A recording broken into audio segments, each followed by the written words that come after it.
Hello, beautiful spirits. My name is Rachna Natraj, and I am your Anamkara, the soul weaver.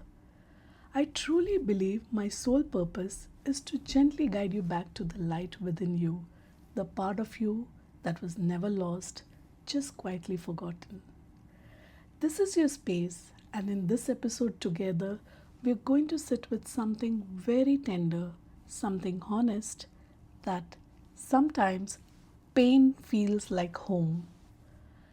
There is a silent kind of suffering many carry, not because healing isn't possible, but something within keeps returning to the very place that hurts or aches. As if the wound is expected to close while you keep touching and poking it every moment. And this is not limited to any one kind of relationship. It can be anyone you have loved, trusted, or felt deeply connected to: a partner, a sibling, a friend, a parent. And we return to those moments in different ways, through memories, through photos, through replaying those moments in our heads, trying to make sense of what has already revealed to itself. Maybe something that you would have said differently, or they would have said something differently. But what we are really doing is reopening something that is already trying to close or heal. And here's where it gets uncomfortable. You're not just remembering, you're resetting the healing work that you've already done so far. Every time you go back, mentally or physically, you're strengthening the emotional cord that keeps you attached to that pain.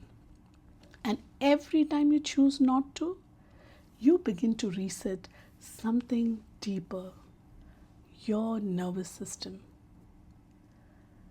See, healing doesn't begin with any dramatic breakthrough. It begins with something far less exciting but far more powerful, and that's consistency. Quite often, unnoticed choices like not going back to their social media page, letting a memory pass without turning it into a full blown story or a drama, or sitting with loneliness within yourself without rushing to fill in with fantasy. My love, these are not small things. These are moments where you gently teach your body and nervous system, I am safe even without this. The ability to feel discomfort without reacting impulsively. You can simply think of it as emotional resilience or emotional muscle. And like any other muscle, it grows only through repetition, not fleeting motivation. I know what's exactly going on in your mind after I've said that. That healing feels so slow or even boring. That doesn't mean it's not working, my love. It means you're doing the real work.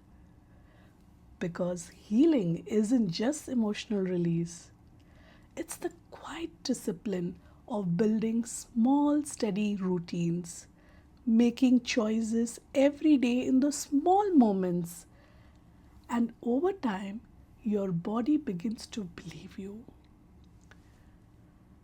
Change begins in those single moments, sitting gently with what you feel without trying to escape it or without trying to avoid it, or indulging yourself on the mobile, screening through pages and distracting yourself.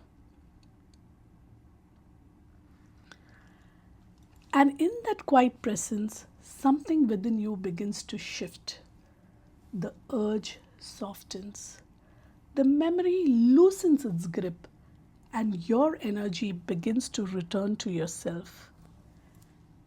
And healing stops feeling like survival. So, if you're in the middle of this process right now, Let me remind you something, my love. You're not behind. You're not weak. You're just rewiring. And rewiring takes patience, repetition, consistency, and the most important thing, it takes self respect. But it works, and one day, without forcing it, you will realize it no longer hurts the same. Not because it didn't matter, because you finally stopped touching the wound and allowed yourself to heal. So make the choice today for yourself. So, beautiful spirits, thank you for trusting me and sharing the space with me. I will always hold the mirror for you with absolute compassion, and I'll meet you again in the next episode.